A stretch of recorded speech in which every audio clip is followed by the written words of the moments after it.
पूज्य महाराज जी सुनाते हैं कि एक व्यक्ति की संतान नहीं हो रही थी।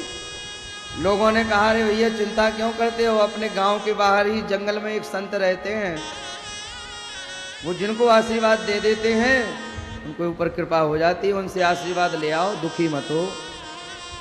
वो व्यक्ति गया, महाराज संतान नहीं हो रही है, जो ना करे लकीर सो करे फकीर, आप सर्व सामर्थ्यवान हैं, भले ही मेरे भाग्य में नहीं है, अगर आप कह दोगे तो हो जाएगा। और ऐसा होता है। हमारे महाराज जी कहते हैं, बंदूक की गोली और संत की बोली निकल गई तो निकल गई, फिर वापस नहीं आ रही, जो कह दिया सो कह दिया। एक बार एक सरदार जी बागेश्वर महाराज जी के दरबार में धाम पे आए, 45 वर्ष की उम्र हो गई थी, कोई संतान नहीं थी, बड़े दुखी थे। महाराज जी ने पर्चा बनाया कि संतान की कामना लेकर आए हो और जाओ, सन्यासी बाबा की कृपा से संतान लेकर आओगे। इतना सुनते ही वो सरदार जी फूट फूट कर रोने लगे।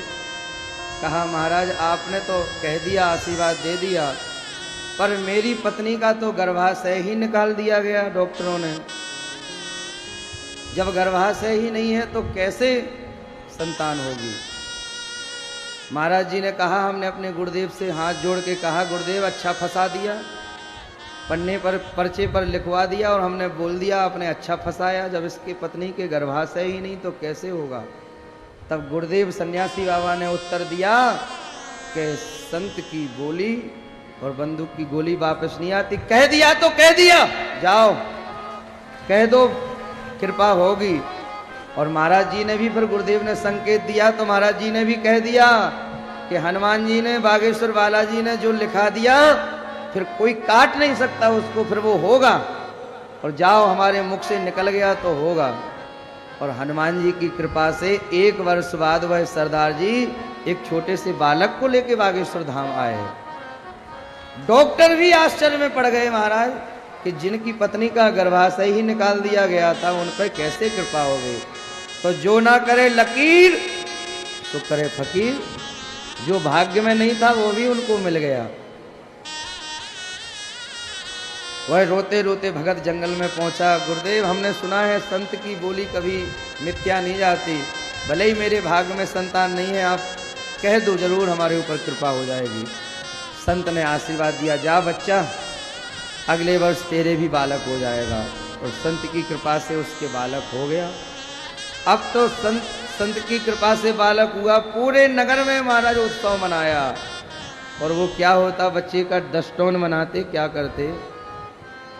उस समय इसने एक आयोजन रखा, लोगों से पूछा, भैया हमारा कुछ खर्चा करने का मन है, बताओ क्या करें। लोगों ने कहा, पुराने जमाने की बात है, लोगों ने कहा कि रमजनिया नाम की नृत्य की है, उसको बुलाओ, पूरा क्षेत्र टूट पड़ेगा उसके नृत्य को देखने के लिए, उसका बड़ा नाम है।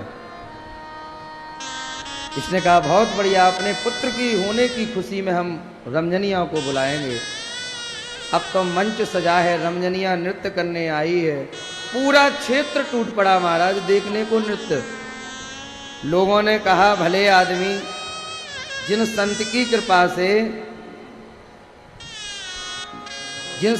कृपा से यह संतान हुई है, उनको तू बुलाना भूल गया और नृत्य की को बुलाया है। अरे जिनकी कृपा से संतान हुई है उनको तो बुलाओ। लोगों के कहने पर उन संत को भी इसने बड़े भाव से बुलाया।